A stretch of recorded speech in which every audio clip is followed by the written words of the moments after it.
Ismaël avec Michel, lui, c'est un homme qui se verse beaucoup plus dans la politique parce qu'il suit la scène politique de près.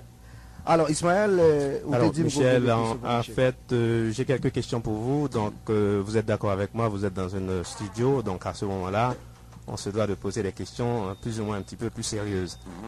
Et vous faites un constat dans le pays. Est-ce que d'après vous, ce constat que vous faites, c'est parce que les Haïtiens sont trop complaisants, qu'il s'agit de journalistes, qu'il s'agit de peuple haïtien, de politiciens, avec les gens qui sont au pouvoir, ou du moins qui sont appelés à prendre le pouvoir? Est-ce que c'est une certaine complaisance qui font que ces gens-là nous présentent en fait ce résultat-là aujourd'hui? C'est certain, on a une attitude de s'adapter, on a une façon de s'adapter à n'importe quoi. On ne nous donne rien, on est d'accord. On habitue le fatras, on est d'accord. On assassine nos enfants, on est d'accord. On kidnappe nos jeunes filles et on viole nos mères et nos filles, on est d'accord. Il faut changer ce caractère. Nous trop passifs, nous trop rien pas dit rien, il faut changer. On a un problème de caractère. Ok, Michel. Donc si c'en est ainsi, posons-nous les vraies questions maintenant. On est d'accord, Michel, que quand on est dans la politique, il y a quelque chose qui est assez important, c'est l'image. Hein? Donc en politique, les gens, de nos jours, les politiciens dépensent des milliers, des centaines de milliers de dollars pour non seulement faire leur image, et refaire aussi leur image. Est-ce qu'on est d'accord, Michel?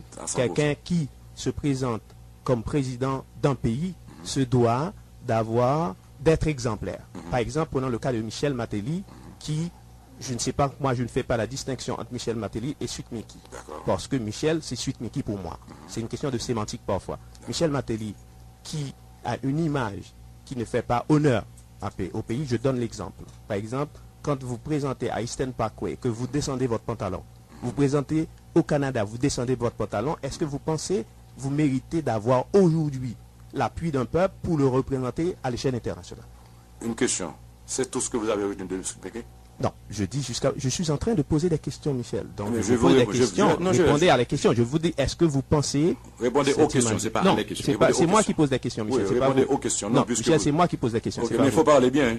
Vous dites répondez à les questions, on dit répondez aux questions. Non, allez, Michel. Ok, d'accord. Pour répondre à votre question, je vous dis tout simplement qu'il y a l'image, il y a l'acteur, il y a l'artiste, il y a la personne. Il y a la perception. Ce que vous avez perçu, vous avez compris la bêtise parce que vous ne comprenez que la bêtise. Mais dans les lyriques déjà de Suite Miki, il y avait ce citoyen qui perçait. Ce citoyen qui était conscient des problèmes de son pays. Dans les lyriques. Dans les lyriques. Déjà dans les lyriques. Non, mais maintenant, j'ai pas fini. J'ai pas fini. Ça, c'est dans les lyriques.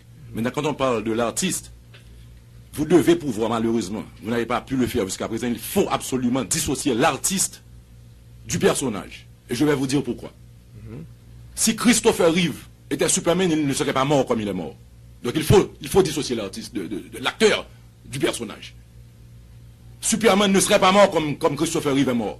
Ça veut dire qu'il y a Superman, il y a Christopher Reeve. Mais il y a Suite Miki, il y a Michel Martelly. Aussi simple que ça. J'espère que vous avez compris. Non, je suis d'accord. Par contre, Michel, c'est pas moi qui vous ai fait dire que, au cours d'une entrevue en Haïti, vous avez dit que Hitler avait fait des erreurs. C'est ça. Et donc, à ce moment-là, voici où se trouve l'Allemagne actuellement. C'est pas ce que j'ai dit. En tout cas. J'ai dit que l'Allemagne a vu Hitler.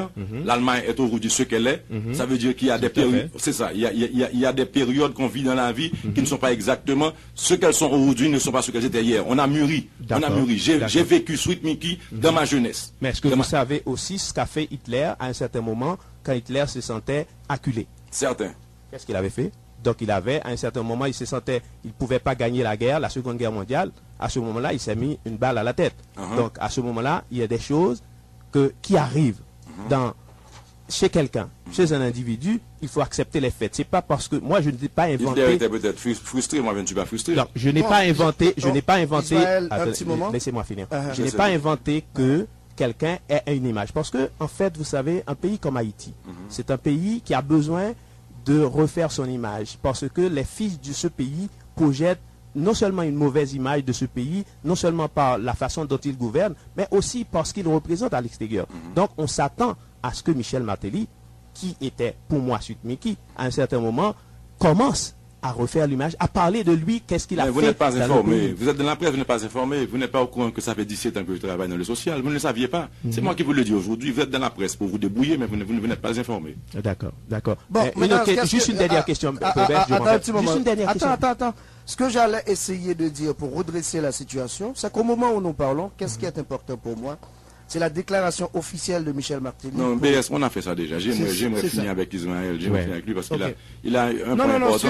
Il y a plusieurs gens qui pensent comme Ismaël. Je n'ai rien contre Ismaël, mais je fais le point maintenant pour que tout le monde comprenne une fois pour tout que je ne suis pas un idiot, je ne suis pas un imbécile. D'ailleurs, tout le monde a été stupéfait, étonné le fait que je me sois exprimé en français hier.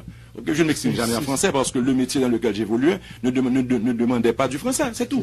Mais je ne suis pas un idiot. Ismaël ne va pas me faire peur là maintenant. Non, je ne suis pas là. Michel, je ne suis pas là. Michel, au contraire, Michel. Qu'est-ce que j'allais dire? Attendez un moment. Les deux parties, je vous demande d'attendre un petit moment. Qu'est-ce que j'allais dire? Michel ne doit pas être passé au creuset actuellement. Non, mais c'est un candidat. C'est un dépôt de candidature. La campagne ne commence même pas encore. C'est-à-dire, autant où il va être officiellement candidat pour engager la campagne électorale, etc., on pourrait lui dire, d'hier à aujourd'hui, qu'est-ce qu'il fait de lui? C'est un candidat. C'est un candidat pour nous. Il a le droit, comme fils du pays, non seulement de poser sa candidature et d'être accepté. Non, mais il n'est pas encore candidat, monsieur Ismaël. Là, pour le moment, c'est un dépôt qu'il fait. Qu'est-ce qui m'intéresse? Qu'est-ce que ça veut dire? Ismaël, vous défendez quelque chose, vous ne défendez même pas Haïti, hein. Vous défendez le fait que Michel Martelly ait une image. Qu'est-ce qu'il fait? Mais c'est moi qui vous parle, Ismaël. BS, tu te tais, s'il te plaît. Tais-toi. Je peux correspondre avec monsieur. Je peux. Monsieur n'a rien en plus que moi. Nous sommes deux hommes et on va se parler. Tais-toi, BS. Laisse-moi parler à monsieur. Je t'en prie, fais ça pour moi.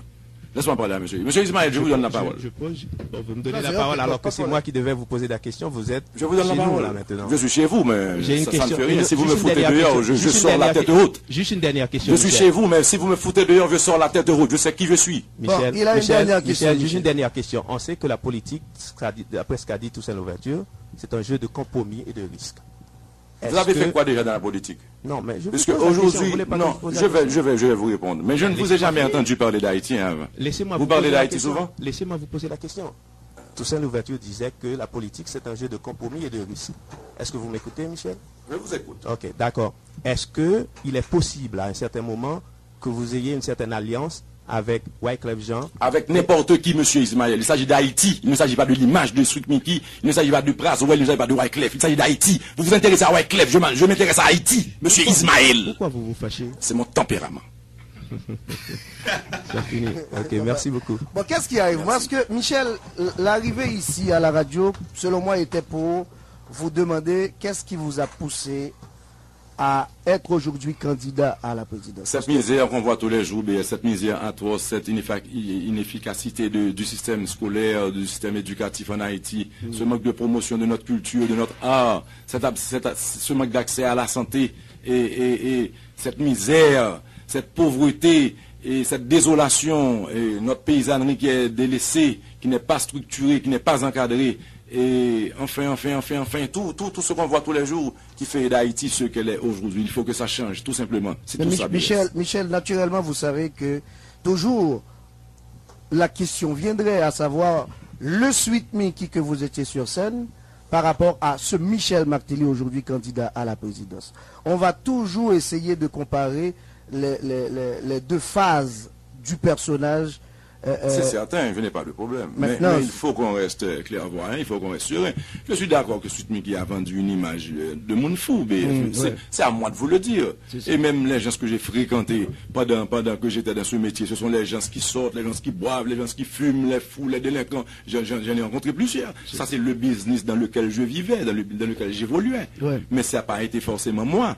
Ok, parce que quand je suis rentré chez moi le soir, après avoir fait du Suite Miki, c'est le père de famille qui est rentré chez lui, c'est l'époux qui est rentré chez lui, c'est le chef de maison qui est rentré chez lui. Et à travers 22 ans de succès, il faut voir le dévouement, il faut voir la discipline, il faut comprendre aussi qu'il y a un certain savoir-faire. Mon orchestre, on l'a écrasé en 3 fois. En 3 fois, on a arrêté de jouer, on a recommencé avec une nouvelle équipe à chaque fois, et malgré tout ça, on continue de marcher. Il y a un certain savoir-faire, il ne faut pas venir au pas de l'image seulement, et la réalité, le contenu et le fond. Il ne faut pas parler de la perception seulement, il y a la réalité aussi. Il faut admettre qu'il y a un certain savoir-faire. Le fait de pouvoir animer 50 000 gens, leur faire à droite ou à gauche, ça veut dire quelque chose. Pourquoi les politiciens eux-mêmes, quand ils vont dans la politique, ils cherchent le support des artistes? C'est ça, oui.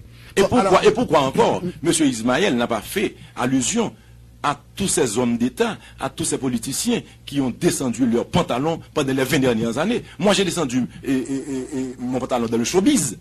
Et le showbiz admet que les gens se fassent ça dans le showbiz. Mais par contre, au palais et dans le gouvernement, dans l'État, pendant qu'on est responsable de la vie de 10 millions d'Haïtiens et ceux qui vivent à l'étranger aussi, et quand on représente un pays, à la face du monde, on n'a pas le droit de descendre son pantalon. Et pourquoi M. Ismaël s'occupe de mon pantalon à moi qui était musicien et showbiz, et il ne parle pas du pantalon et des autres, des pantalons qui sont descendus pendant tout ce temps-là. Il faut qu'il revienne au micro. Appelez-moi, M. Ismaël. Non, mais là, pour le moment, le président n'a pas encore... Appelez-moi, M. Ismaël, pour qu'il m'explique qu'est-ce qu'il pense du pantalon que les leaders politiques du passé ont baissé pendant tout ce temps et qui fait qu'aujourd'hui, nos enfants de 5 ans se baignent dans de l'eau sale dans les rues et qu'ils ne mangent rien, qu'ils dorment dans les poubelles. Il faut que M. Ismaël revienne pour expliquer ça.